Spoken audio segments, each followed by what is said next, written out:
Hi everyone, we're here skiing at the legendary back bowls in Vail. We're gonna go down some black runs. Hi everyone, welcome back to Outside Office Hours. In this video, we are exploring the legendary Vail Ski Resort in Colorado. We're going to share a brief history of the resort and then provide critical information to help you plan your trip to Vail or determine if this mountain is even right for you. This will include scoring the resort on 6 specific categories, including snow quality, terrain diversity, accommodations, mountain vibe, ease of access, and crowds. Stick around until the end for our final recommendation on who this resort is right for. And as always, if you enjoy this video, please like, comment, and subscribe for more Outside Office Hours content. Vail Ski Resort opened in 1962, and unlike others in the area, the town of Vail was purposefully built for skiing. Vail expanded in popularity rapidly, and at over 5,000 acres is now one of the largest ski resorts in the United States. It's known for its vast terrain, back bowls, and Bavarian-style village. The resort is now divided into 3 main sections, including the front side, Blue Sky Basin, and the back bowls. The first area we're going to score Vail on is snow quality. The average annual snowfall is around 257 inches, offering consistent coverage across its vast terrain. Vail is also renowned for its light, dry powder, especially in the back bowls, which preserve fresh snow longer due to their aspect and elevation. Vail also has an extensive snowmaking infrastructure, which ensures reliable conditions even during dry spells, particularly on high-traffic trails. Vail also has great terrain variety. From groomed cruisers to deep powder stashes in the Blue Sky Basin, snow conditions cater to all skill levels and styles. The season typically runs from mid-November to mid-April, and snow reports are updated daily during the ski season. With all of these factors taken into consideration, Vail Ski Resort scored an A for snow quality. Next, we're going to dive deeper into the terrain diversity at Vail Ski Resort. Like I mentioned earlier, Vail is over 5,000 acres and one of the largest ski resorts in the United States. The resort has over 190 total trails for a variety of skill levels and over 30 lifts including gondolas, high-speed quads, and surface lifts. The resort also has multiple terrain parks for freestyle enthusiasts. The diverse terrain expands across the 3 sections I mentioned earlier. On the front side, you have groomed cruisers, beginner zones, and family-friendly runs accessed from Vail Village.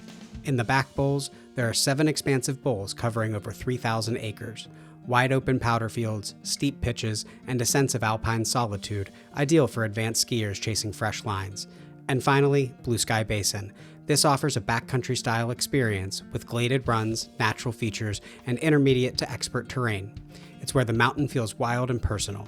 Vail's terrain is like a novel with 3 distinct chapters, each offering its own rhythm, challenge, and reward. And for that, we score terrain diversity an A at Vail Ski Resort. Next, let's talk about accommodations. Vail is very, very expensive, and unfortunately there's no real way around it. It's known for luxury and the prices reflect that.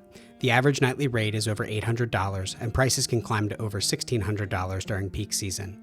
One saving grace on cost is that Vail is on the Epic Pass, so if you have this pass, you can ski there unlimited throughout the season. However, this is a mountain known for luxury, and any trip to Vail is going to come with a high price tag. And with that, we give the scoring for accommodations a C. Next, let's talk about the mountain vibe and the après-ski culture. For us, Vail felt more lively and high energy than some other ski resorts in the area. The atmosphere, particularly when it comes to après-ski, is vibrant and social. Expect bustling patios, live music, and a mix of locals and visitors swapping ski stories over craft cocktails. There are tons of options, especially in the village, for drinking and dining, but just like the accommodations, expect that these will come with a high price tag. Lively and energetic is great, but sometimes after a long day on the mountain, you're just looking for a spot to chill, and that can be hard to find at Vail. So that, combined with the high price tag of the après-ski options, we score Vail a B when it comes to mountain vibe. Next, let's take a look at the ease of access to get to Vail Ski Resort. Vail is accessible from I-70 and is west of Denver and about a 2-hour drive from the Denver airport. However, there are 2 main factors that also contribute to the ease of access. The close proximity to Denver also means there will be high traffic during peak times in the season that can greatly increase the amount of time it takes to get to Vail. The second factor to take into account is the weather. While the snow is great for skiing and snowboarding, it can make it way more challenging to get across the mountain to the ski resort. Overall, Vail is easier to access than some places in Colorado like Telluride, but given its close proximity to Denver, you can expect traffic during the season, and the snowy weather can also make it a pain to get there. For that, We score the ease of access for Vail a B. Finally, let's talk about the crowds. As you can imagine, and have probably seen on social media, Vail is very, very crowded, especially because it offers unlimited access on the Epic Pass. Visiting on weekdays may offer some reprieve, but overall, if you're skiing at Vail, you should plan to wait in line. It wasn't as bad as some other resorts we've been to, but overall, there were definitely crowds. So with that, we score the crowds at Vail a C. So let's recap the 6 areas we covered and look at the final report card for Vail Ski Resort. When it comes to snow quality, it's some of the best out there. A. Terrain diversity, there is something for everybody. A. Accommodations, when it comes to Vail, you're paying for luxury, so you'll have something nice, but it'll be very expensive. C. When it comes to mountain vibe, it's lively but expensive and not super chill like some of the other mountains. B. In terms of access, it's easily accessible from Denver, but that also comes with high traffic and weather concerns when you're traveling during the season. B. And finally, crowds.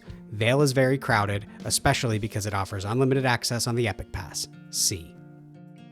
So what's our final recommendation? Vail is one of the best places to ski in the world.